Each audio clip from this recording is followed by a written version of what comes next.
Dibawakan oleh penaja utama jelajah jiwa SME, Unify Business, rakan digital pilihan anda.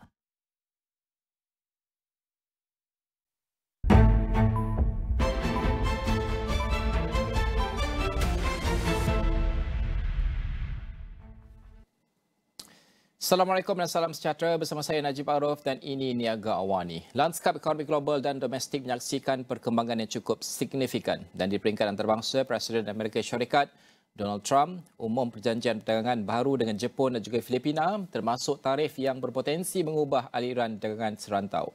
Dalam negara pula, Perdana Menteri Datuk Seri Anwar Ibrahim telah pun melancarkan pakej rangsangan fiskal baru yang dijangka memberikan kesan langsung kepada rakyat dan juga ekonomi negara. Dan untuk mengulas lanjut, kita bersama dengan Mior Azlan, pakar ekonomi dari MBSB Research untuk mengupas perkara ini. Terima kasih Mior kerana bersama dengan Niaga Awani pada pagi ini. Okey, kita mulakan dengan perbincangan dari aspek luar negara terlebih dahulu. Kalau kita melihat beberapa minggu kebelakangan ini, mungkin kita melihat keadaan ataupun beberapa pengumuman penting mengenai perjanjian perdagangan. Sudah pasti kita melihat Donald Trump baru ini pun mengumumkan perjanjian perdagangan baru dengan Jepun dan juga Filipina. Mungkin rumusan Mio sendiri melihat kepada pengumuman tarif terbaru ini dan juga impaknya kepada daya saing Malaysia dan juga serantau sendiri. Okey, terima kasih Najib kerana memanggil saya pada hari ini.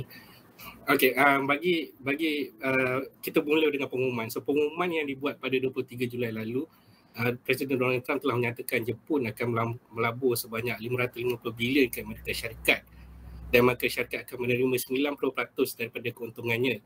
Tapi butiran terperinci mengenai struktur pelaburan ini masih belum didedahkan sepenuhnya. Dari segi perdagangan pula, Jepun akan membuka peluang kepada perdagangan termasuk membuka import kereta, truk, beras dan beberapa produk tanian tertentu. Sebagai balasan, Amerika Syarikat pula akan mengenakan tarif timbal balik sebanyak 15% ke atas barangan Jepun, iaitu lebih rendah daripada 25% yang dikenakan pada 9 Julai lalu. Selain itu, perjanjian antara Amerika Syarikat dan Filipina juga telah dimuktamadkan pada 22 Julai lepas. Berdasarkan pengumuman itu, Filipina akan membuka pasaran kepada Amerika Syarikat tanpa sebarang tarif untuk barangan US. Manakala barangan import daripada Filipina akan dikenakan tarif sebanyak 19%. Kadar tarif atas Filipina ini berada pada 20% berdasarkan 9 Julai, tapi lebih tinggi daripada 17% pada April lalu. Walau bagaimanapun, berita terkini juga menunjukkan Filipina tengah berusaha untuk menurunkan kadar ke 15% sebelum tarikh akhir 1 Ogos. Jadi berdasarkan ucapan daripada YB Menteri MITI Tengku Zafrul juga telah nyatakan bahawa rundingan Malaysia bersama US masih on track untuk mendapatkan perjanjian sebelum 1 Ogos.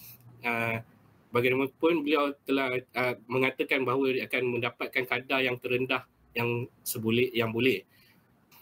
Beliau juga telah mengatakan kebarangkalian untuk mendapat kadar di bawah 20% agak sukar melihat kepada perjanjian negara lain dan konsensi yang telah diberikan kepada Amerika Syarikat.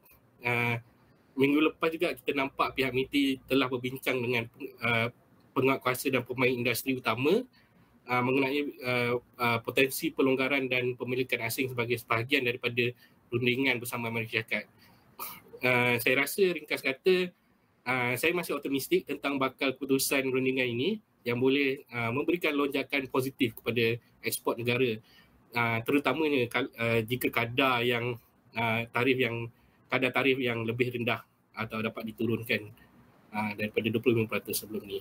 Okey, kita akan menantikan itu 1 Ogos nanti apabila kita mencapai keputusan insya-Allah, dan juga kalau kita melihat semalam Tengku Datuk Seri Zafrul juga memberikan bayangan diskusi masih lagi diteruskan. Berapa angkanya masih kita tidak ketahui untuk Malaysia setidaknya. Okey, itu perkembangan antarabangsa. Kalau kita kembali kepada perkembangan tempatan sebagai contoh, sudah pasti pengumuman oleh Perdana Menteri sendiri soal rangsangan fiskal ini melibatkan banyak perkara, antaranya adalah RM100 untuk semua rakyat Malaysia 18 tahun dan ke atas, tidak kira latar kewangan mereka.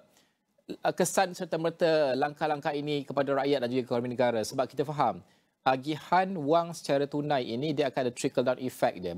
Bagaimana kita melihat keseluruhan langkah tersebut dan juga langkah-langkah yang lain yang diumumkan? Okey, so pendapat saya kesan serta-merta pastinya nampak lebih positif lah. Terutamanya untuk isi rumah berpendapatan rendah dan sederhana. Seperti yang dibincangkan sebentar tadi, 100 RM100 diberikan kepada sumbangan asas rahmah sara. Tambah pula kerajaan akan melaksanakan penurunan harga RON 95 untuk mengurangkan kos pengangkutan rakyat. Bagi saya langkah ini menunjukkan komitmen kerajaan untuk berkongsi hasil pertumbuhan ekonomi dengan rakyat, terutamanya di tengah ketidakketentuan global yang berterusan. Selain itu, saya juga lihat Perdana Menteri menegaskan bahawa semula penumpuan pentadbiran terhadap struktur pembaharuan, structural reforms, termasuk menaikkan gaji minimum pada 1007, memperluaskan penjagaan kesihatan dan juga memastikan GLC atau GLSC menyediakan gaji sara hidup sebanyak 3,100 kepada 150,000 pekerja. Jadi dari segi ia akan merangsang perbelanjaan jangka pendek, terutamanya daripada untuk barangan keperluan, dan seterusnya akan memberikan dorongan kepada sektor pengguna. Langkah fiskal yang diumumkan oleh kerajaan adalah positif untuk menangani masalah rakyat dan kebimbangan terhadap kos sara hidup. Pada masa sekarang, pengumuman juga dibuat selepas pemotongan OPR baru-baru ini oleh Bank Negara bagi memastikan pertumbuhan ekonomi negara dapat dikekal dan terjamin. Bersama dengan pelonggaran dasar monetary, kami berpendapat langkah fiskal ini memberikan tindakan adalah sebagai tindakan proaktif oleh kerajaan untuk menggalakkan perbelanjaan domestik. Jadi dia dapat mengurangkan kesan daripada kelembapan perdagangan luar dan menyokong pertumbuhan ekonomi secara keseluruhannya. Langkah fiskal ini juga dapat meningkatkan perbelanjaan pengguna sebanyak 2 ke 3 bilion dan dibiayai daripada hasil daripada SST yang diperluaskan. Maka kami menjangkakan bahawa tindakan ini tidak akan menjejaskan keadaan fiskal secara ketara dalam jangka masa panjang. Kami lihat ini sebagai balancing act, iaitu memberikan bantuan segera kepada rakyat yang memerlukan, tapi pada masa yang sama memastikan disiplin fiskal tidak terjejas dan pertumbuhan ekonomi negara terus kekal mampan.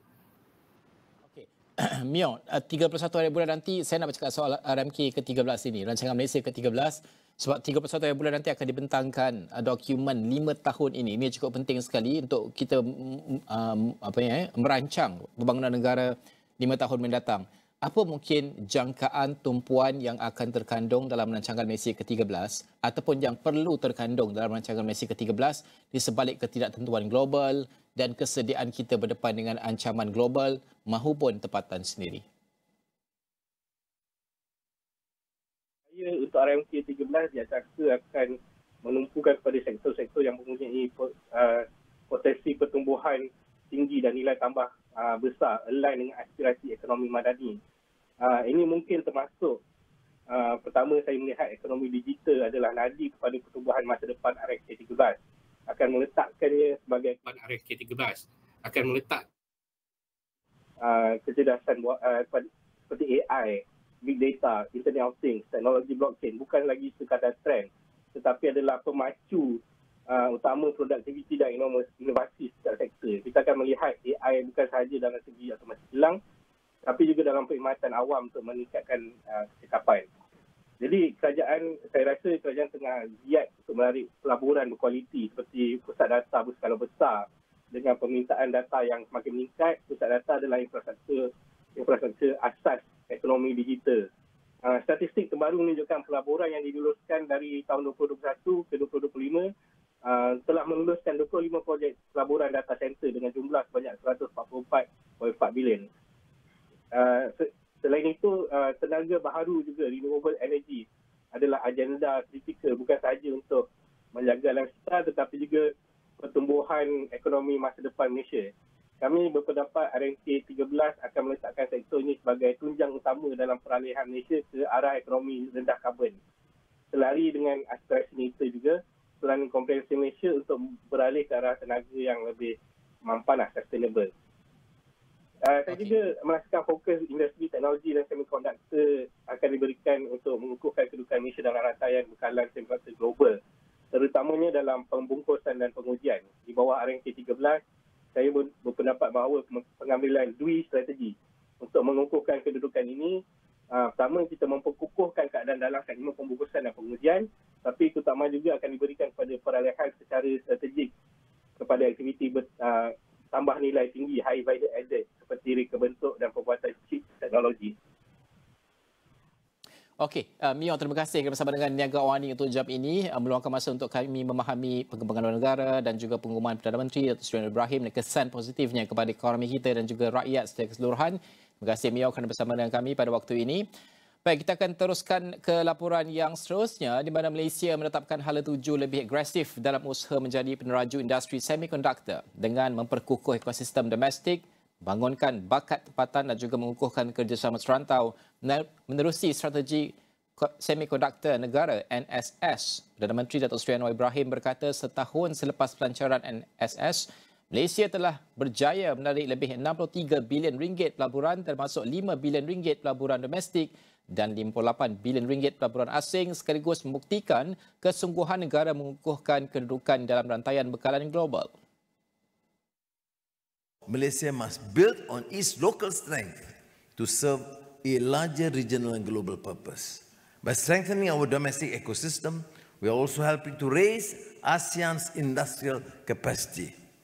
Through these efforts, Malaysia can truly become the indispensable middle, a trusted partner that connects ASEAN to the world. Beliau berkata demikian ketika menyampaikan ucap tama pada sidang kemuncak semikonduktor ASEAN atau SMEs 2025 pada Khamis.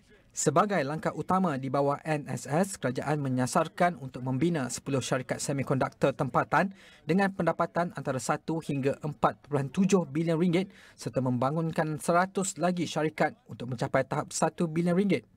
Setakat ini, sekurang-kurangnya 13 syarikat tempatan termasuk Kasam, Vitrox, Inari, Pentamaster dan Skychip muncul dengan pendapatan mencecah 500 juta ringgit dan pertumbuhan melebihi 25% setahun. Dalam usaha menangani kekurangan jurutera berkemahiran tinggi, kerajaan memperuntukkan 1.2 bilion ringgit bagi melatih 60,000 jurutera dari tahun 2025 hingga 2030 melalui kerjasama antara CRES dan HRD Corp. Dan dalam pada itu, Anwar turut mengumumkan 3 fokus baru untuk memperkukuh pelaksanaan NSS, antaranya penyediaan modal pemangkin lebih 2 bilion ringgit dalam bentuk modal padanan dan juga dana pembangunan daripada GLIC bagi menyokong pertumbuhan syarikat tempatan. To date, we have received commitment of more than 2 billion ringgit in various forms to support the industry's development from the government and other stakeholders crowd in capital. This includes support from GLICs like Khazanah and Co-op KWAP under the Gear Up initiative, Bank Negara Malaysia, and through partnerships with global players. Second, we will elevate our semiconductor diplomacy through deeper government-to-government cooperation, expanding market access for Malaysian firms, and forging trusted technology partnership.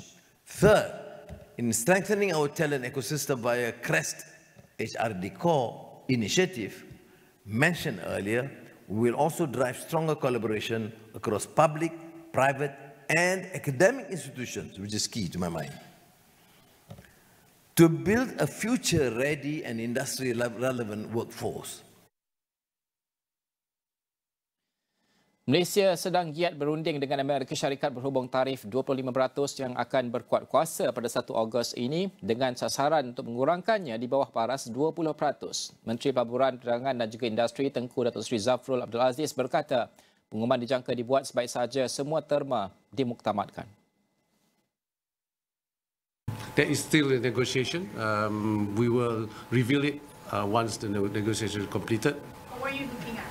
I'm looking at all areas where it will help us conclude the negotiations. Mengenai kemungkinan lanjutan tarikh akhir, Tengku Zafrul berkata ia bergantung kepada pentadbiran Presiden Donald Trump sambil menambah tiada sebarang rundingan rasmi mengenai lanjutan diadakan setakat ini.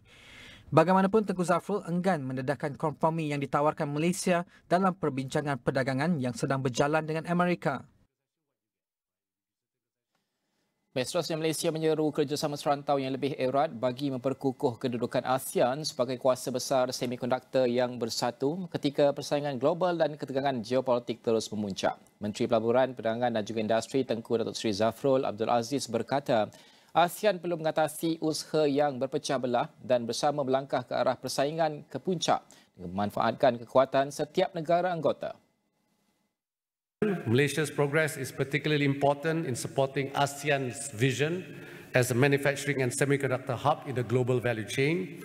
And as the lead of ASEAN's economic pillar for Malaysia's chairmanship for ASEAN this year, I'm happy to share that we are making good progress on our ASEAN framework on integrated semiconductor supply chain.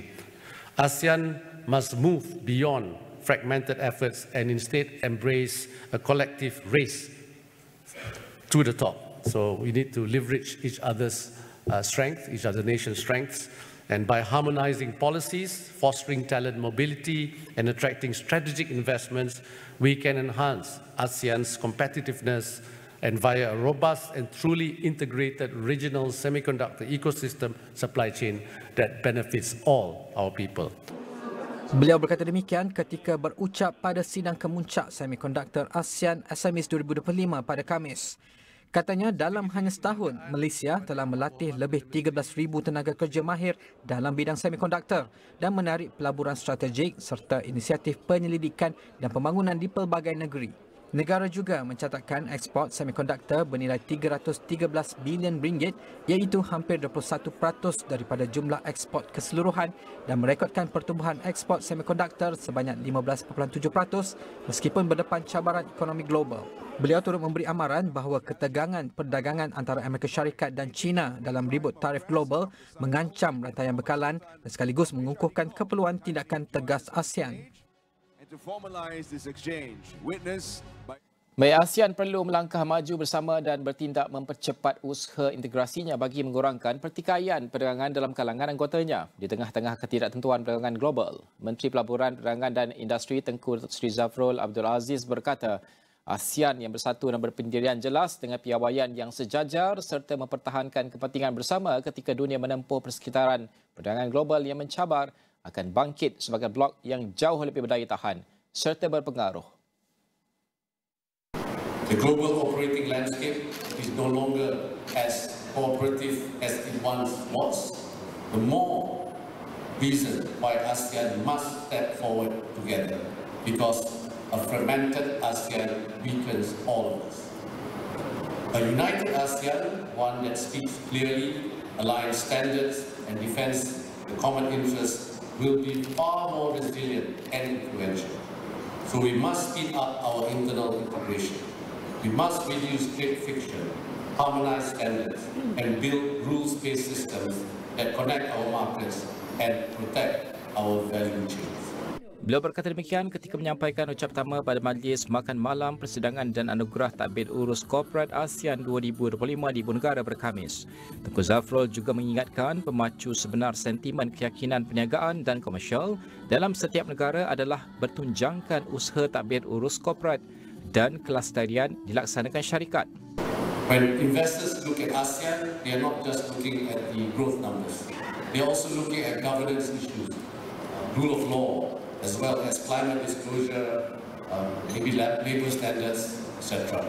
So they compare how companies manage risk, uphold ethics, and also treat their stakeholders. So this is where we must lead, not as individual policymakers and companies in individual countries, but as a region that collectively values integrity, transparency, as well as long-term stability. Kita bertindak seketika kembali selepas ini dengan rakan setugas Nabila Khalidah.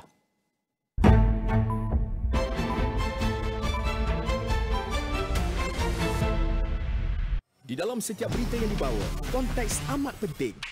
Cara kita mendapat berita kian berubah. Melalui media sosial maupun saluran digital yang lain serta kaca TV. Kami sentiasa membawakan yang tergempar dan terkini. kita lead buat sesuatu yang berbeza. Teraskan acuan verifikasi yang diamalkan supaya setiap fakta adalah sahih. Daripada analisis pelbagai sudut yang mendalam, laporan-laporan khas dan perbincangan yang membina negara. Inklusif, suara rakyat kami ajukan. Keseimbangan persepsi kami pastikan.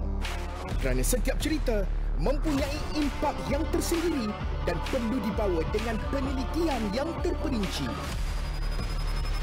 Pastikan Astro AWANI menjadi pilihan anda tidak kira di mana sahaja anda berada.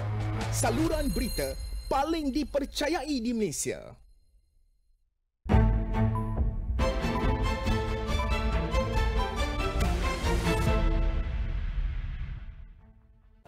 All right, thank you for tuning into Niaga Awani. Right now, we're going to dive into where the topic is about scams. And as Malaysia accelerates its digital ambitions, a silent threat is rising, which is called online scams. And scammers now are getting more complex, where either they use AI to clone voices, mimic identities, and also skill deception like never before. So we have a lot to unpack here. Joining us right now is Julian Gorman, the head of Asia Pacific at GSMA. Good morning, Julian.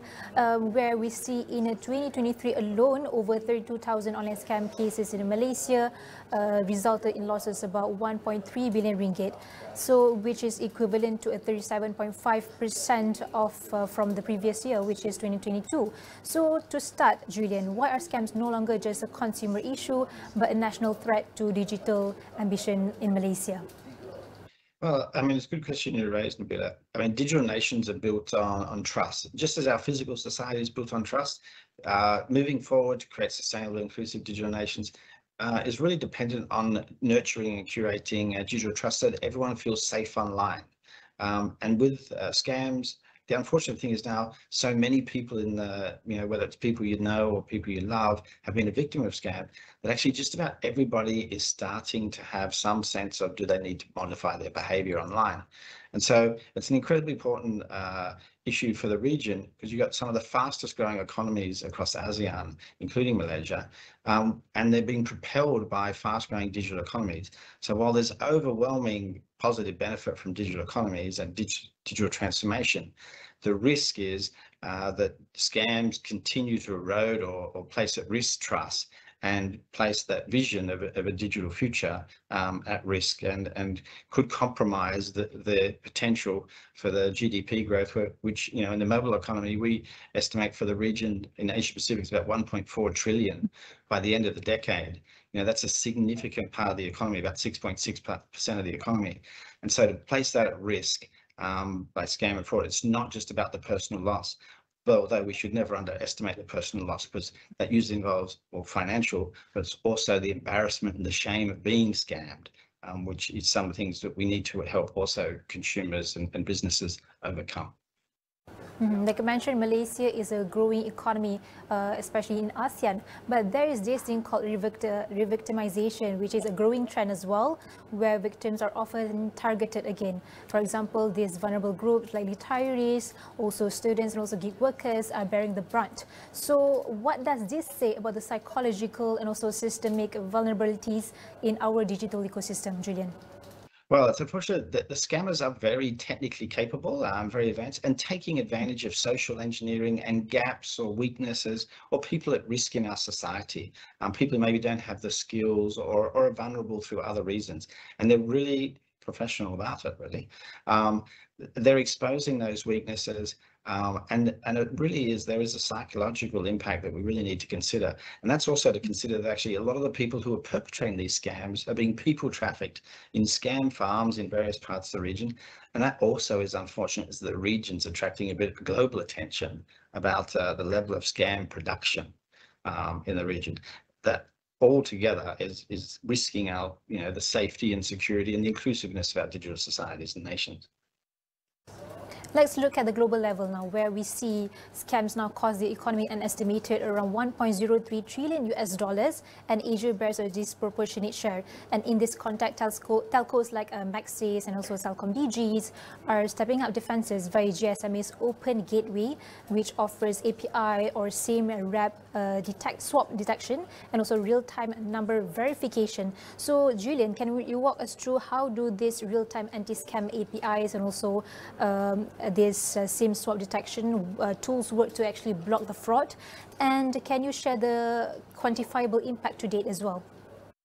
So, I mean, it's a good point you raised. So, GSMA's Open Gateway program was a global program to create APIs, standardized APIs, to unlock the power of the mobile network for the ecosystem. And obviously, there's strong demand for APIs that help deal with scam and fraud. And things like SIM swap, location, silent number verification are all APIs which the ecosystem can then access through easy open APIs standardized across the world. To include or integrate into their own risk algorithms or in their user experiences to mitigate fraud and improve the user experience and the safety online. On top of that, mobile operators across the region are innovating to help provide services that help consumers manage or protect them from fraud. Examples such as True in Thailand or Airtel in India, who are providing scam protection, spam filters. Airtel in India claims to stop about 99% of spams that coming using their AI scam filter. In Singapore, Scam Shield is another example of a service for consumers.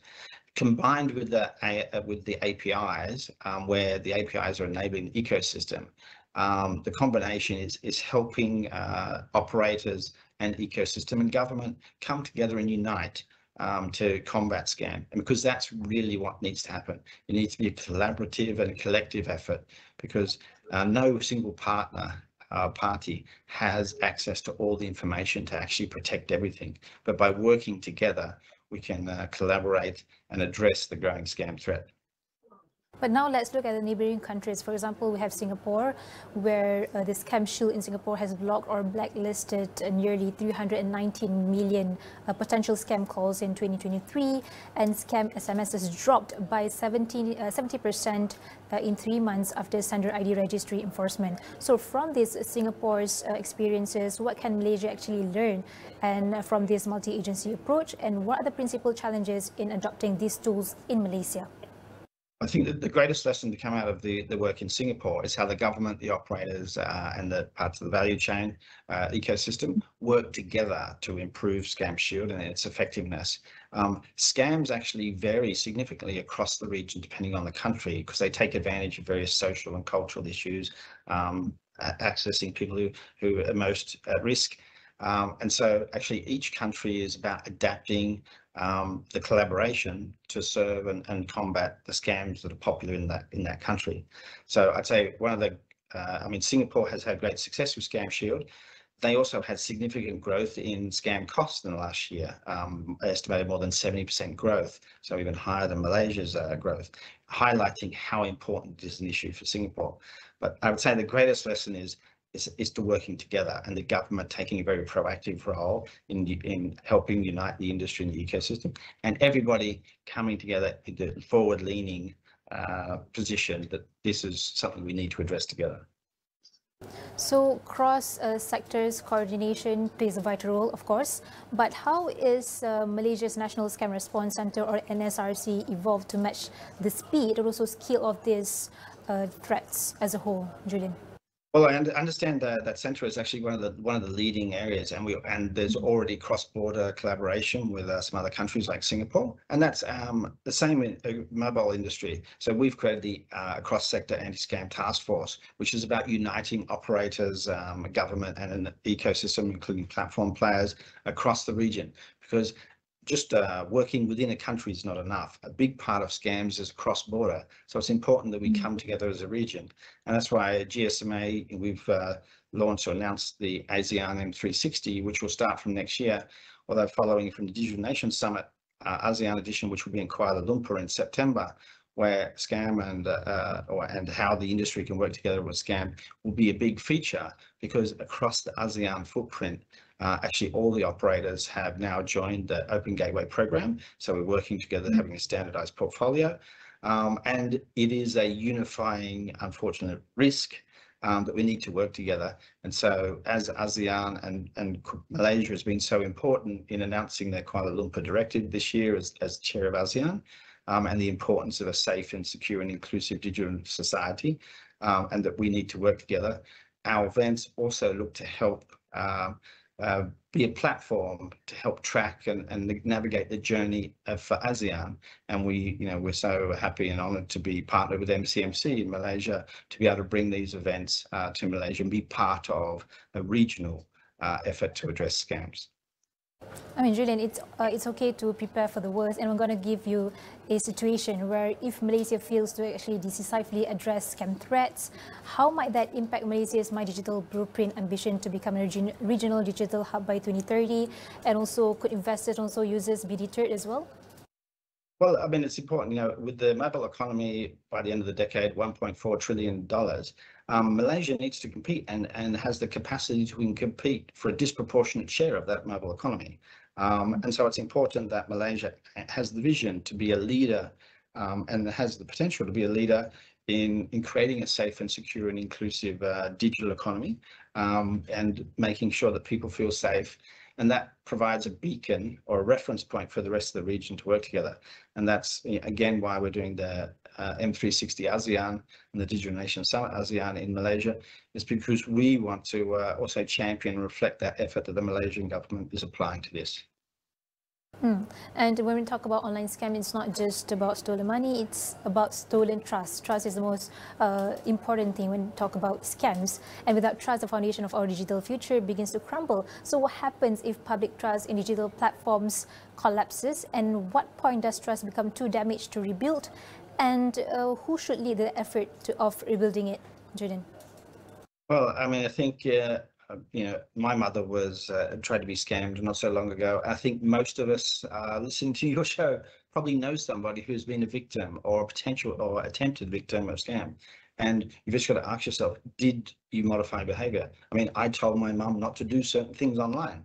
That is actually then starting to impact the potential of the mobile economy. So it's important that actually we protect and nurture, because actually if people are scared about going online or scared of transacting online, then actually that is limiting the potential of an overwhelmingly positive impact of the mobile economy and the digital economy. But there's a situation where we need to do some balancing, where policymakers have to be balanced between encouraging innovation and also enforce protections to actually avoid digital Wild West at the same time. So what do you suggest? Oh, no, it's important that we work together. Again, we need to work together because regulation and policy really needs to be more adaptive. We have significant technology innovations happening every 2 to 3 years now. I mean, with AI, I think most people will consider that their lives are changing on a month-to-month basis. I mean, what you feel, what you can do through your mobile phone or through your smart glasses is changing on an almost daily basis. So it's important that policy and regulation nurtures innovation, is adaptive, is technology neutral, but make sure that we are protecting those who are vulnerable, and making sure that we are including people. So that means making sure that people have the right skills, and making sure that there's the right protections, but also allowing industry and the mobile industry to explore and innovate, to build the services that will also be part of the protection for consumers as we move forward. Last but not least, Julian, we don't have much time, unfortunately, but is there anything for everyday users feeling overwhelmed, like our parents? What's your message about hope, and what proactive steps can actually individuals take part to be part of the solution at the same time? Well, I think, we all grew up in a physical environment where we looked out and we protected the street. Like we looked to make sure there's not something happening in the street outside our homes. Like we take ownership of our neighborhood. And the same, the digital world, we own the digital world. Every person has a responsibility to protect. And if they see something, I mean, just like when you're catching the train or at the airport now, where people say, if you see something like a bag or something, you flag it, you tell people. It's important that we get to the point where people feel they own their digital nation, their digital society, and feel and have access to a way of notifying concerns or alarms. And then, so when it comes to your family, it's making sure your parents have the skills, the children have your skills, and they're aware. Just like you tell your children don't talk to strangers, also, when they're online, don't talk to strangers. So indeed, fighting scams is not just a technical issues, but it's trust issues and economic challenge as well, and ultimately a national challenge. So with a holistic approach from all sectors, we still have hope and have a window to turn the tide and build a secure and also trusted digital Malaysia, but only if we act now. So thank you so much to Julian for your time and also insights, and to you, thanks for watching, and let's keep digital safe in Malaysia.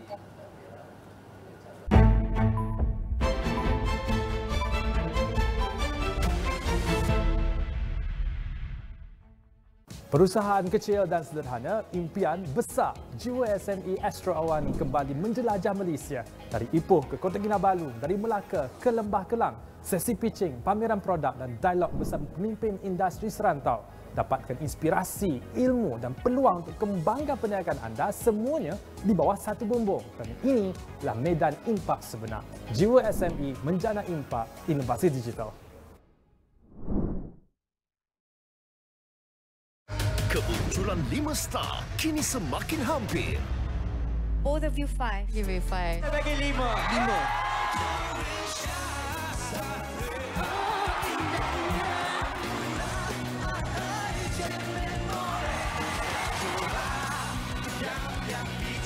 5. You sounded like a star. Siapa yang akan rise dengan 5 star untuk ke separuh akhir? Race the Star Malaysia di Astro Ria dan Astro Go.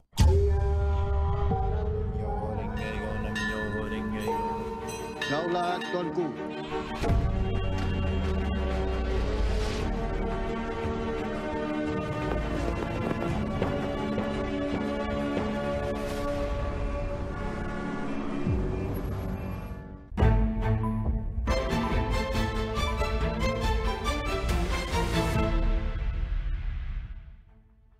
Morning, everyone.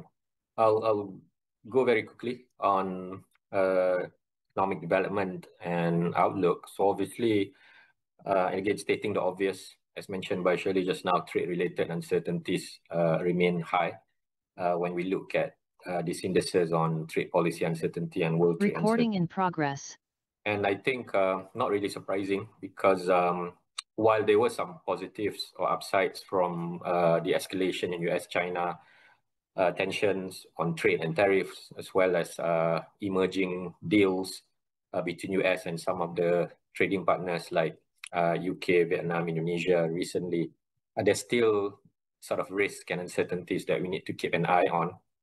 Obviously, the main concern is, are we going to see a risk of escalation in trade tension, even tit for tat tariff wars, especially between US and trading partners that are unhappy about the tariff that they will be implemented on 1st of August following the letters from the White House. For example, EU, Mexico suddenly is being subjected or facing higher tariffs at 30%. And also there is this sense that Trump is weaponizing tariffs on certain countries or blocks of countries that for whatever reason he's not happy with, like the threat of 10% additional tariff on BRICS, 50% on Brazil, 100% on Russia and trade partners. And there's lingering uncertainties concerning especially product-specific or sector-specific tariffs. We saw the unpredictability in terms of the surprise doubling of tariffs on imported steel and aluminum from 25% to 50%. There's going to be a 50% tariff on copper come 1st August. There's a threat of 100% tariff on pharmaceutical. Initially, implementation timeframe for that was 12 to 18 months, but recent statement seems to suggest that it can come as soon as 1st August. And we are still waiting for a decision with regards to tariff on semiconductor and electronic products, including smartphones.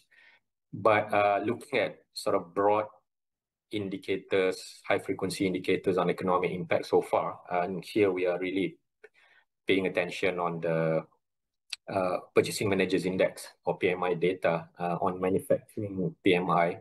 globally, we saw, like what happened in the run-up to the Trump 1.0 tariff during 2018-2019, there was the front-loading in manufacturing and trade ahead of tariff deadlines.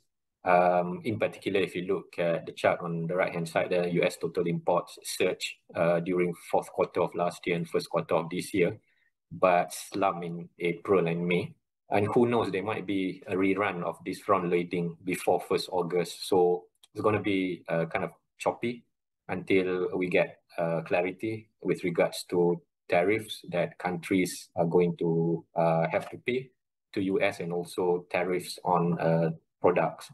With regards to services part of the economy, we see softening, just as what we saw during Trump 1.0. This is not surprising, as consumers and businesses obviously turn cautious given the uncertainty with regards to trade and tariffs. But I think the services economy is still expanding. The indices remain above 50 to some extent because of mitigation from, for example, interest rate cuts that are happening globally right now. So that's sort of mitigating the downside. So I think overall, in terms of the combined manufacturing and services PMIs, the composite global PMIs, the net effect is that of the slowing growth. At the same time, I think in terms of growth for the global economy, we are looking at it to go sub 3%. This year, 2.7% versus average of, I think, around 3.5% or 3.4% last 3 years. The key drivers are, unsurprisingly, the expectation of moderate growth in US and to some extent China, but as well as the continued relative underperformance of other major economies like those in Europe and Japan. And ASEAN would not be spared from the external headwinds. There will be impact on the growth this year relative to last year. Having said that, I think what is interesting to note is ASEAN seems to be weathering the US reciprocal tariff uncertainties and shocks. In particular, when we look at export numbers, not as bad as feared. Whether you look at it in terms of total exports or exports to major markets and key export products like electronics. And at the same time, I think another factor that's providing ASEAN with means to weather reciprocal US tariff uncertainties is the fact that this year, maybe with the exception of Vietnam, the rest of ASEAN economies have been on the rate cutting or monetary policy easing mode. Of course, yesterday we had another 25 basis point cut by Indonesian Central Bank. Last week we had Bank Negara cutting rates by 25 basis point as well. And I think what's providing regional central banks the means or space to cut interest rate is because of inflation so far has been benign. And at the same time, our currencies has actually strengthened against the US dollar. Again, maybe with a notable exception of Vietnam, where the dong has been coming down, and that explains why Vietnam so far has not joined the interest rate cut bandwagon that's happening across ASEAN at the moment. Obviously, interest rate cuts will be positive for consumer spending. Obviously, the biggest component of GDP for ASEAN economies. We have seen even up to first quarter of this year, based on GDP numbers, there's resilience in private consumption in Malaysia, Philippines, Indonesia. But looking at the higher frequency numbers like retail sales, we are also seeing improvement in the retail sales for Vietnam as well as Singapore. And I think the story about China plus one maybe not over yet. Certainly, if you look at the data over the past 1 year, 1.5 years, there's still this trend of the US importing less from China, but importing more from ASEAN in terms of shares of US total imports. And what is equally interesting is the investment impact from all this reshoring, onshoring friendshoring and whatnot, the supply chain reconfiguration, the FDI relocation seems to continuing into this year based on the trend in imports of capital goods. And I think in this regards, Malaysia stands out significantly in terms of the surge in its imports of capital goods.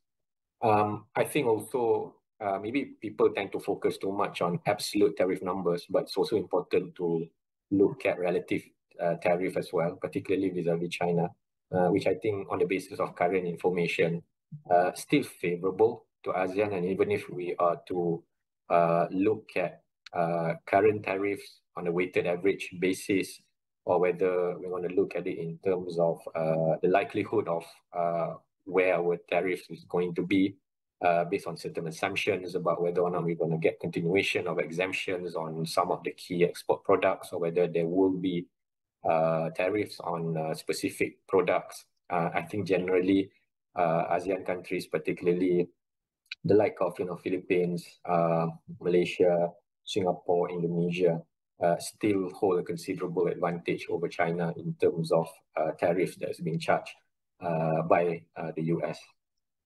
For Malaysia, we are maintaining our forecast of 4.1% growth this year. So that's down 1 full percentage point from last year's average of 5.1%. To note, we have already revised our GDP number twice. First was in April, early April, following the Liberation Day announcement of reciprocal tariff, where we factored in the impact of a 24% tariff comes, I think, 9 July, although that deadline of reciprocal tariff has been extended by another 3.5 weeks, 1st August at 25%. So not much different in terms of tariff that is being, potential tariff that Malaysia will face come 1st August. But we also still have some time left to cobble up some sort of negotiation and deal with US to get to a better landing as far as tariff is concerned. We also revised again our GDP growth forecast following the release of first quarter 2025 GDP of 4.4%, which came in a bit short of our estimates. So at this point, we just do not see any reason to make further adjustment in our growth forecast. But I think maybe to stress that by and large, the impact on Malaysia's growth this year is largely due to the external headwinds. And I think that is being signaled or flagged by lead indicators like imports of intermediate goods, which have a very good correlation with indicators on manufacturing exports, manufacturing production index, as well as manufacturing GDP. But domestic tailwinds will be key for the economy to stay on growth path. And I think if you look at the quarterly GDP numbers since first quarter of last year up to the first quarter of this year, domestic demand has been a key contributor, not only key, but consistent, strong contributor to Malaysia's GDP growth. And if you look at the breakdown of domestic demand, I think in particular private consumption and investment, especially private investment, has been the most significant contributor to year-on-year GDP growth so far. I think if we look at the chart on the left-hand side there, that shows you the relationship between retail trade index as well as real private consumption component of GDP, very well correlated, and the signaling year-to-date is, there's this steady momentum in terms of consumer spending growth. And I think a factor contributing to this is actually we have income growth and we have a healthy job market. Unemployment rate, I think the first 2 months of last quarter at 3% is even slightly lower than what it was before the pandemic. And I think equally interesting is when we look at the gross contribution to the EPF, first quarter numbers was actually an all-time high, suggesting that we have this combination of job growth that is contributing to the drop in unemployment rate as well as income growth. And the income also is being supported by various measures, such as the civil service pay and pension revision, the minimum wage hike, the increased allocation in budget 2025 for cash handouts, And, who knows, this sort of good news that has been flagged by Prime Minister a few days ago might pertain to additional financial system or cash handouts to eligible individuals and households. Also, I think what's supporting consumer spending growth is discontinued recovery post-pandemic of tourism. The other thing that I want to highlight about domestic tailwinds is investment upcycle still intact. Looking at first quarter numbers in terms of investment approval, still maintaining sort of the momentum, no indication of things coming off. Certainly because of the continued upside, particularly in terms of foreign direct investment. And I think by sectors continue to be dominated by technology, which I guess is inclusive of not just electronics, as in semiconductors, but also data centers and cloud infrastructure. I think this year, additional sort of a support for the momentum in approved investment could be JSSEZ impact. If we look at Johor's first quarter 2025 approved investment, 30 billion, it suggests that, the state government forecast of 60 to 100 billion this year in terms of approved investment is realistic. Overall, I think we're also seeing evidence that approved investment are being realized as per the surge in imports of capital goods and robust growth in the banking system financing for industrial buildings, factories, and land. I guess with regards to policy measures, it's especially to mitigate the impact of Trump tariffs on trade with US, and then we need to look into measures like trade deepening and diversifications. I think in ASEAN, there's scope to deepen intra-ASEAN trade. Currently hovers around 22% of total ASEAN trade, and compare that against the ratios for intra-EU or intra-USMCA at 60% and 49%. We are a bit low. Of course, there's a whole bunch of free trade agreements being negotiated between Malaysia and its key trading partners such as EU, South Korea, and Gulf countries cooperation. And I think we also need to build on the existing multilateral trade agreements and blocks like CP, TPP, RCEP, and BRICS Plus. I think equally interesting, maybe a pitch by us to US in terms of current ongoing negotiation is to address certain issues that has been raised by the US side, and one of it is issues of attempts to circumvent US tariff through transshipment to US via Malaysia. I think MITI has announced back in early May, they will now be the sole issuer of all non-preferential certificates of origin and PCOs.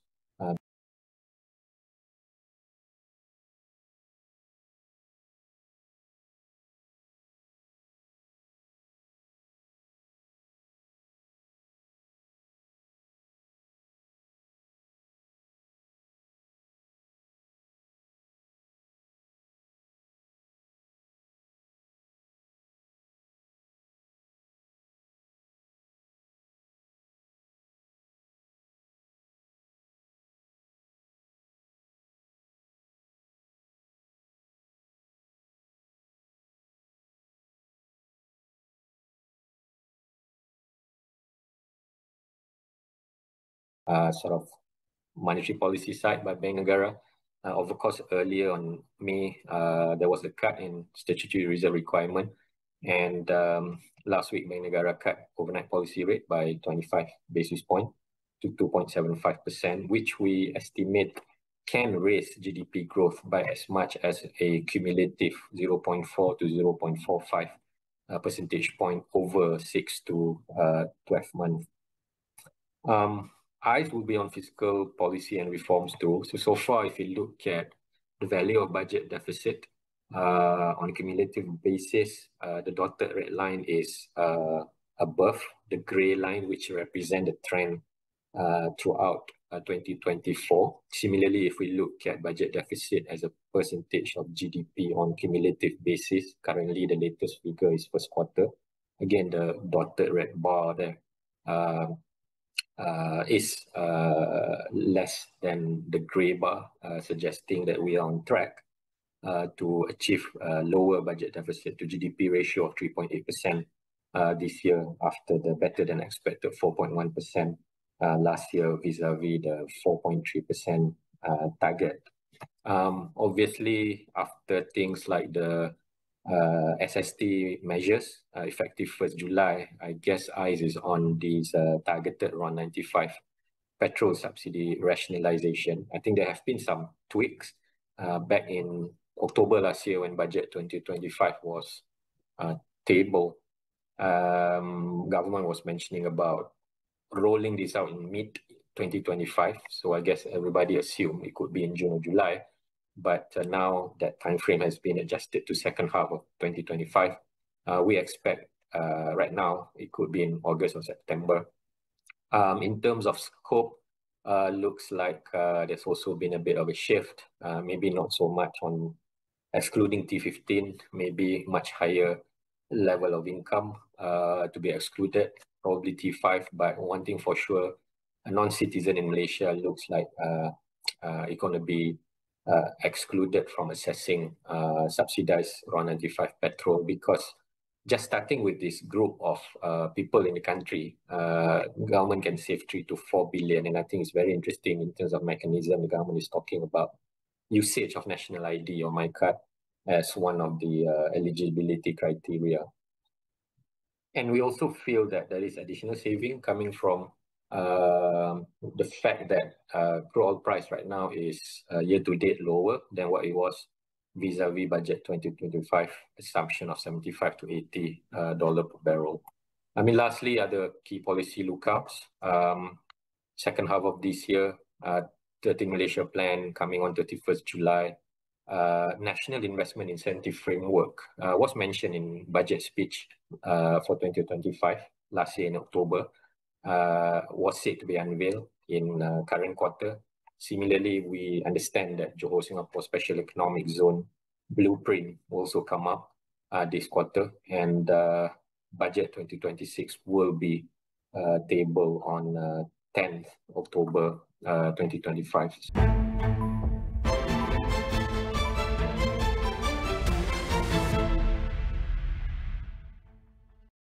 Ada yang perdebatan bahawa GST perlu dikembalikan semula kerana ada yang mempertikaikan bahawa SST itu tidak efektif. Isu buruh kanak-kanak bukan sahaja dalam bentuk fizikal tetapi juga bentuk moden yang lebih licik dan juga terselindung. Kita tengok buruh kanak-kanak dan ada juga buruh paksa kanak-kanak. Kumpulan FB dikenali sebagai grup budak-budak sekolah rendah yang didakwa menyebarkan gambar remaja perempuan tidak senonoh telah pun ditutup. Datang kamu orang ke jelajah JIWA-SME 2025 di Kota Kinabalu, Sabah. Ada pelbagai aktiviti seperti sesi perkongsian tokoh niaga, pameran dan hiburan eksklusif serta banyak lagi. Naik taraf perniagaan anda dalam dunia SME. Tunggu apa lagi? Jumpa anda di sana. Dibawakan oleh penaja utama jelajah JIWA-SME, Unify Business, rakan digital pilihan anda. Welcome to the Belgian Grand Prix. Welcome to Spa. And the Belgian Grand Prix is go! Side by side we go into Eau Rouge, and it's a three-car battle. This is why drivers get into motor racing, to go racing at venues like this. Superb move. This is the Belgian Grand Prix. And now we've got a battle for the lead. It's going to come down to the final lap of the race. What a Grand Prix.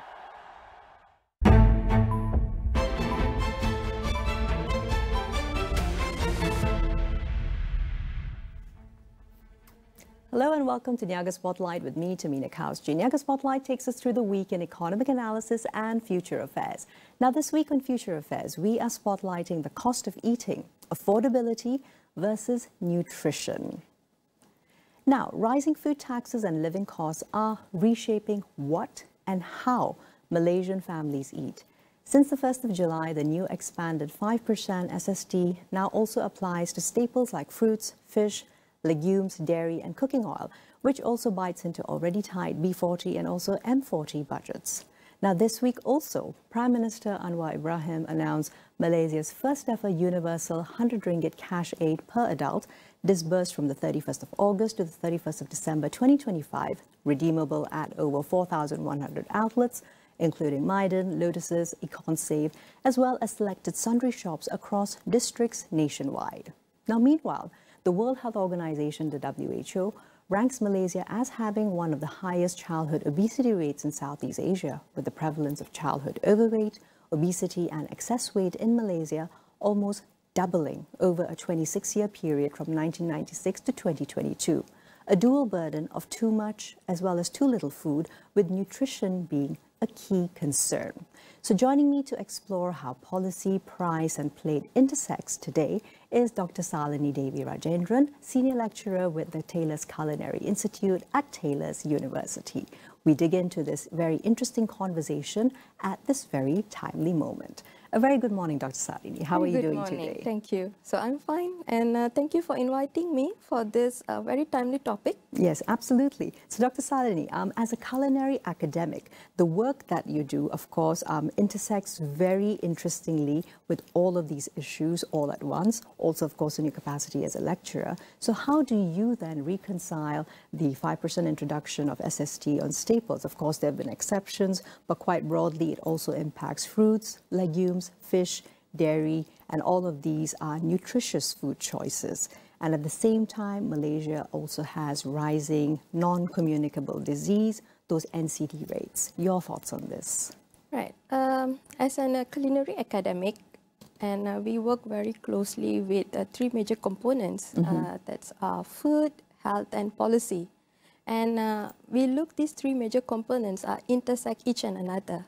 That's right. So with this 5% of SST expansion, it's quite worrying, and it's considered as a serious concern, and not just from the economically standpoint, but also the public health. What happened with these low-income families or households, especially the B40s, they are among the most affected with the high living costs, limited income, where they are juggling between the family responsibility. They have to work additional, like 2 to 3 jobs to support the family. This is where the gap happens. Exactly. This creates a gap between what is affordable and what's nutrition. Correct. And I think another interesting data point that we have most recently is that Malaysia actually carries the highest grocery bill across Southeast Asian countries, coming up to, on average, 9,000 ringgit per household per year, while wages are also remaining fairly stagnant. So to follow up on that, Dr. Salini, so at the same time, given that most adults in Malaysia still consume fewer than our recommended 5 servings of fruits and vegetables daily, how do we then not only shift behavior, but an overall system, which of course means those from underserved communities already have less time and also less money for nutritious food purchases? That's absolutely true, because studies already claim and prove that Malaysians do not eat the recommended portion. I think we're all very familiar with the term of suku-suku separuh. Exactly. I think that's inside our brain, right? One quarter and a half. Yes. It's Malaysian plate concept. But it's not ideal for everyone to follow this guideline with the time constraints, with the higher price, especially. Price is a major barrier. But beyond that, for example, like the time, right? And time factor, time factor, the lifestyle, where they are busy. Usually it's more on grab and go culture. What is easy for them to grab? What is feeling? What is so convenient for them to have at that time, right? So the eating behavior changes among the people, right? They do not have a proper meal plan, proper meal intake, right? Their food choices are affected. So we can look from economic, social, as well environment factors. Right.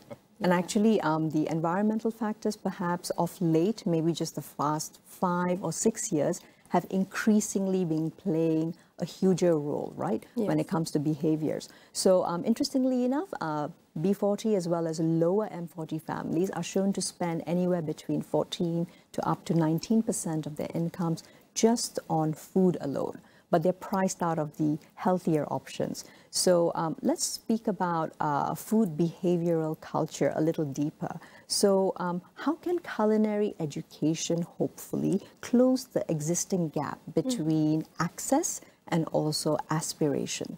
Because quite often what appears attractive as a food choice may not necessarily be nutritious, right? Yes, true.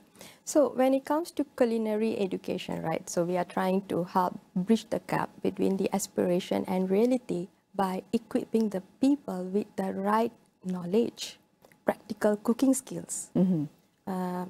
So we need to break the myth, first of all, that what's the biggest myth? Healthy eating is not always expensive. So the truth is you can eat healthy with your minimal ingredients, with the resources that we have.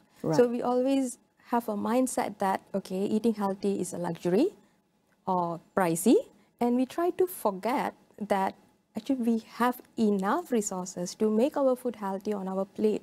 Right. And when it comes to the type of education which is happening, perhaps do you think that the way in which universities with culinary institutes such as Taylor's, what role have they also been playing in sort of advocating and ensuring the message goes out there? Okay, we are one of the leading voice in food studies and gastronomy, and we engage with a lot of community impact projects. Right.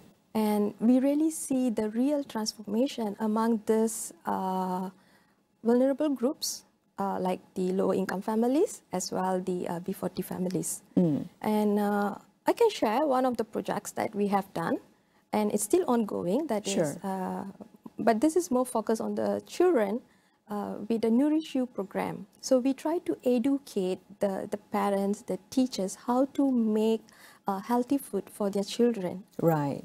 Okay. So when this community outreach occurs, if you wouldn't mind to perhaps walk me through what kind of numbers are you usually looking at for such programs, especially the ones which are currently still ongoing?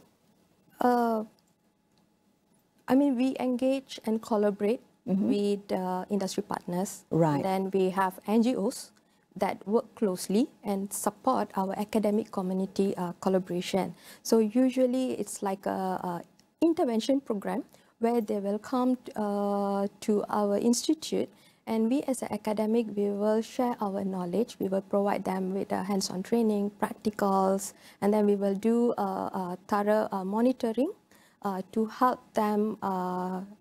Even we have seen some of them have started their own business with the minimum resources that they have, with a small cash aid that we have provided. And now they are sustained with their lifestyle. Exactly, because then it provides people with the resources, but also to continue on for sustainability. For sustainability. So we continue with the monitoring.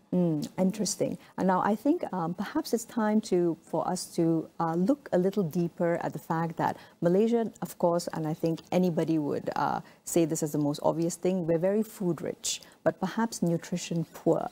So how do we close that gap, Dr. Salini? Are we basically unable to teach the appropriate cooking skills, or is it more a factor of nutritious food being less affordable? Definitely, Malaysia is considered as a food paradise. You can get food anytime, anywhere. So we have like 24 hours fast foods. We have kopitiam. We have mamaks, where people like really love to spend their time. To get the foods and hang out there. But again, food rich doesn't promise nutrition rich. Why? So if you really zoom into the type of food that really can get it from all this type of outlets that I have mentioned just now, it's either a high fat, high salty, sugary.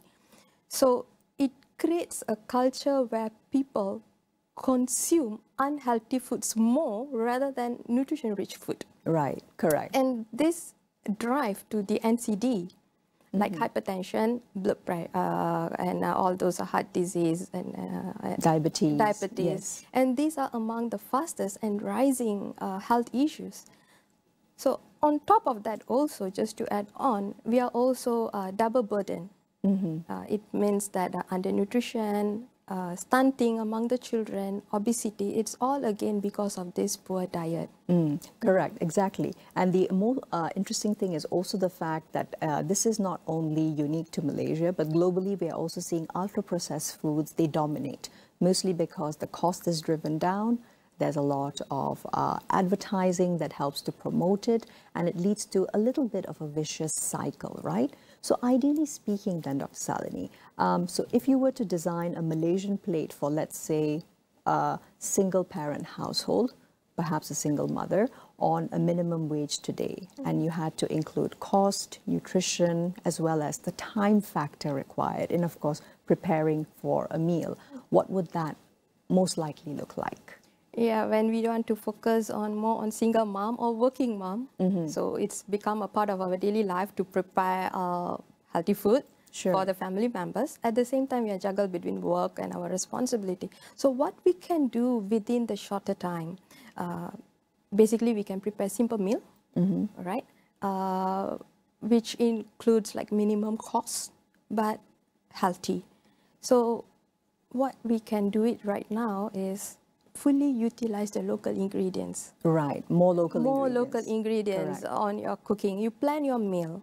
Right? Okay, for example, you can substitute meat with more to plant proteins like tempeh, tofu. You can cook this in a stew, and you can stretch to all over meals. Right? So understood. All right.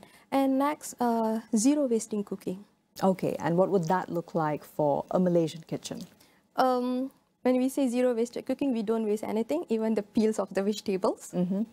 You can use to make it stocks, or use these peels in your soup and make it as a broth, and to add on more flavors. And what to go more with the trend, where maybe the children preferences, leftover rice. You can add on with some shredded vegetables, eggs, and make it as a patties of rice. So you're not wasting or throwing away your leftover rice, or you can make a simple nasi goreng. Right, exactly. So it's clearly looking at the fact that to stretch the budget, culinary innovation or creativity is actually going to be just as important, because the fact of the matter remains fruits, meats, vegetables, they currently actually are costing anywhere up to even 2 times more than starches. Right? So the challenge really is balancing for that healthy, nutritious plate. And in communities that you have actually worked on outreach projects with, how long does it take, perhaps out of curiosity, for such behavior to become a habit? The project actually for 1 year. Right, okay, so that's a sufficient amount of time. So it's sufficient amount of time where we divided into 3 phases. Phase 1 more in terms of recruiting the right participant for our program, and then second phase is more on the implementation, where we conduct trainings as well hands-on workshops for them for I think nearly 3 to 4 months. And the final phase is more in terms of the monitoring, where they have to apply the knowledge that we have shared with them. Understood. So it's not that, okay, once you come for the workshop with us, then that's it, the end. No, they have to practice, apply it in their daily life, and we play the role to monitor on them. We give the consultation, feedbacks, how to do improvised. And to be very happy to share that they have improved with the additional income that they can generate through our programs, community impact. So it's really real transformation. Understood. Thank you very much, Dr. Salini, for the conversation so far. We take a short break. Don't go anywhere. We'll be right back with Niaga Spotlight.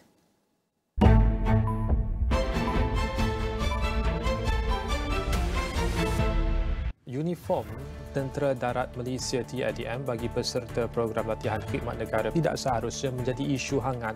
Jenayah penipuan pelaburan mencatatkan jumlah kerugian tertinggi pada tahun ini setakat 2 Februari lalu. Kementerian Pendidikan memandang serius isu peningkatan trend penggunaan rokok elektronik. Lembaga Lebuhraya Malaysia LLM memperluaskan larangan kenderaan berat memasuki lebuh raya pada waktu puncak di beberapa jajaran terpilih di sekitar Lembah Kelang. Awak ditakdirkan untuk menjadi pejuang. Kesetiaan aku kini berbelah bagi. Dia seorang je SMSB yang masih hidup. Tentara Suria dan Cakra. Bunuh dia. Di penjuru ni, aku terperangkap. Honey Trap senang nak stream sehingga 4 peranti bila-bila masa di mana jua.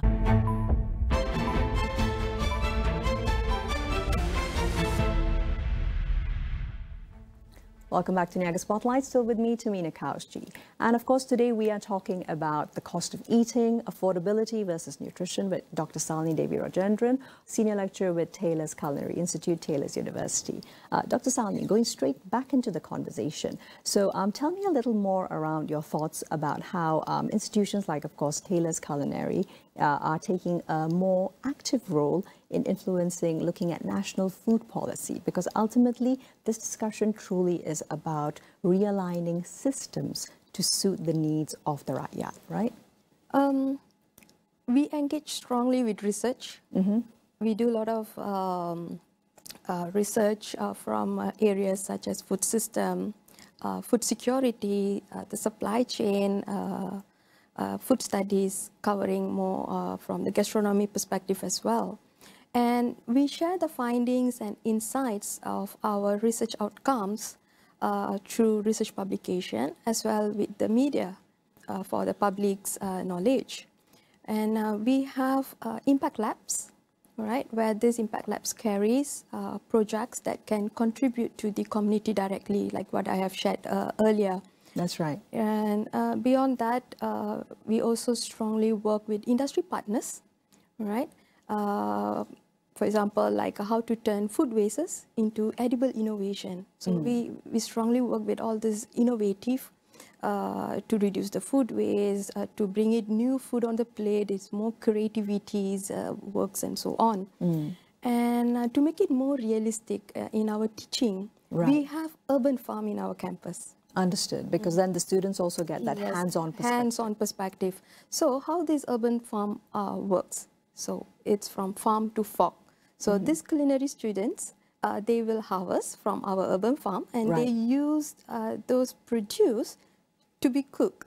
Understood. So that's basically looking at how the system can actually provide for a more nutritious plate. Yes, and apart from that, the urban farms vegetables also promote and sell to our staff and students for the daily consumption. Oh, that's amazing. And I think it's also a nice perspective to integrate with the fact that, for example, in the UK, a parallel to look at perhaps would be chef-led advocacy by Jamie Oliver's campaigns, which actually help to push for sugar taxes and even a healthier school food. So coming into, of course, because you mentioned students and on campus, so let's look at food on campus as well as food security. And now various studies are also starting to indicate that undergraduates and students at universities around Malaysia actually suffer from anywhere between 22 to up to even 70% food insecurity. So tell us a little bit more about the type of role which universities can also play in modeling nutritious, budget-friendly food systems.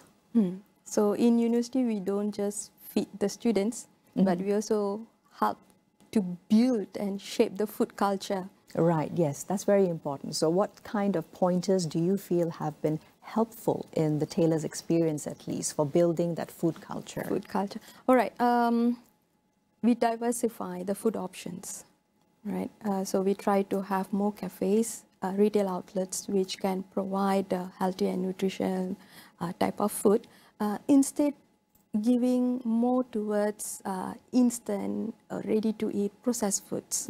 So we try to have more healthy cafes. And even from our urban farm, we directly used to sell it to our own cafes, where it comes like a salad bowl and fruits and everything for our students. So we try to promote even like healthy types of food during our event.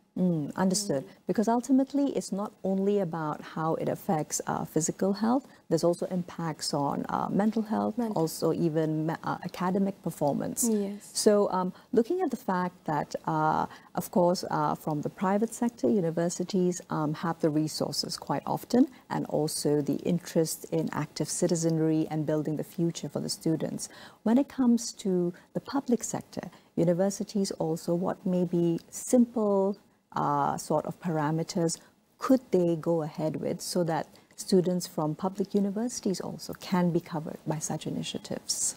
From my standpoint, I think either it's a public universities or private universities, we are working closely towards the national agenda, that is food security, food systems and everything. So we have our efforts. And when we say efforts, it should be a collective. I mean, we can't look in a very silo. It should come from different actors with the support of the government. For example, they can offer like food vouchers. Correct. Food vouchers for the students so that they can eat without any stigma. They're able to spend the money to buy the foods like more healthier without thinking about the price, for example. Exactly. And there is actually a regional example that points to this. In Japan, they actually have a 100 yen student lunch model, which offers a viable template for affordable, nutritious university-level meals. So let's shift the conversation a little wider now. Now, of course, as we mentioned earlier, Malaysia has an extremely vibrant food culture. Now, part of that food culture are also chefs, food creators, those who have a lot of influence online as well, right? So what kind of culinary professionals and influencers, what can they do to perhaps shift public perception and food trends now that, of course, it's becoming more pricier to dine outside? So it's quite likely there's going to be a bigger shift towards preparing your own meals at home.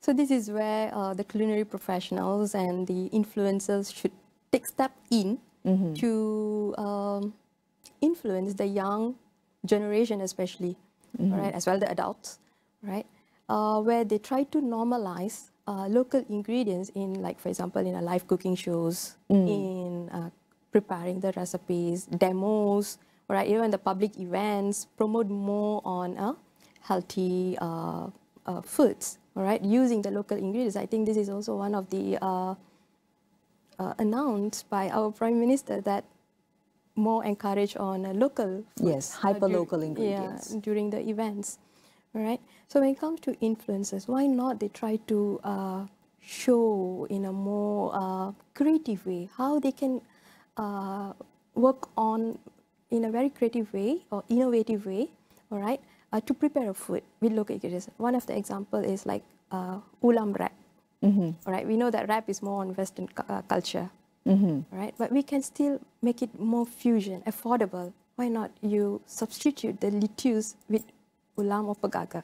So it's which also has a host of health benefits. Yes. Yeah. So it's still rich with the antioxidant and minimal cost, and you still can enjoy this wrap. Exactly, localized flavors, but also making that more and more normalized. More normalized. So when healthy eating become easy, it will become a daily habit, and people will normalize it. Exactly, and every bit matters because influence continues on, particularly in the digital arena. So let's end out our conversation, though, Dr. Salini, by looking a little bit deeper at the 100 ringgit universal cash allocation, which is going to be rolling out very soon by the end of this month until 31st of December. So it's unprecedented. But at the same time, let's look at how it could, on one hand, improve or also limit food affordability and nutrition equity. It's a mixed reaction and feedback But again, in this context, it's a very welcoming move. A first step. At the first step, all right? Especially those who really need. So it is a small amount, but it can give a big impact, right? So if the people plan well, all right, they can actually get it sufficient groceries for this 100 ringgit, and it can relieve a short-term burden for this family. So it's all back to the how well the family members or the individual plan to utilize this in a very wisely way. Exactly. So also it's about the fact that we perhaps can look now then on a policy level, nutrition guidance or even purchasing incentives around more nutritious options. Because that perhaps can help influence future consumer choice, right? Because I was actually referring back to the example you shared about the community outreach efforts, where there needs to also be a 3 to 4 month monitoring period to see whether the the habits around food choices stick. Yes, true. So we can't make a conclusion with a very short term, but a monitoring system is required to understand better about this purchasing pattern or the behavior from the people with the financial aid that been provided. Exactly. And there's also an opportunity here to actually no need to spend any further monies around it, but all the outlets which have been earmarked for these purchases can already collect this data. Yes. And the data will be of value when it can be analyzed. Yes, true. Right. So perhaps to move out of the conversation into let's looking at a whole of government approach. Tell me a little bit more about your closing thoughts around this, when basically what we actually need is to not work in silos, but collaborations across all relevant ministries as well as our stakeholders. Yes, so when it comes to the food security, it refers to equal access. Right. Equal access to everyone. They need to be affordable, and the food must be available so that each one of us can have a sufficient food for the livings. And this is aligned with the Sustainable Development Goals, SDG 3, good health and well-being. So our system, the food system dimension, need to be very systematic in order to allow people to eat, to access, right? To make it healthy eating as a choice, not a difficult one. So the option needs to be on the plate. On the plate. So price it right, sell it at the right place, and definitely people will make it as a habit to normalize their daily routines. Exactly. And I think particularly important would be intervention at an early age, because also we're having data which is showing that about over 20% of Malaysian children under 5 are actually suffering stunting. And stunting, of course, once again, disproportionately impacts lower income households. Yes. What would you have as perhaps one last parting thought on how to manage this on an immediate basis, looking at stunting amongst children who are growing, but also the fact that children grow daily, so there's no time to waste? Okay, so now the matter is, it's not eating less or eating more. You must know how to eat right. So make your plate balanced, moderate, and variety. With the minimal ingredients, cost efficiency, we can do a lot. So if you know how to do it, especially with the culinary skills, and there are a lot of ways for us to access this information. All right, YouTube's, recipe books, blogs, all right, with all those influencers, reels on social medias. I think there are ways for people to change their habit. That's right. Dr. Salini, thank you so much for the conversation and so far. Now, this discussion is a reality check that food is never just about food, it's about policy and ultimately deeply personal. Rethinking Malaysia's food system requires not just government intervention and universal cash handouts, but data collection, re-education and advocacy from kitchen to classroom. Until we confront the structural cost of eating well, we risk baking inequality into every meal. Well, lots to chew on, and that's all we have time for today on Niaga Spotlight. We'll see you again next week with more economic analysis and insights. Here's to a productive week ahead.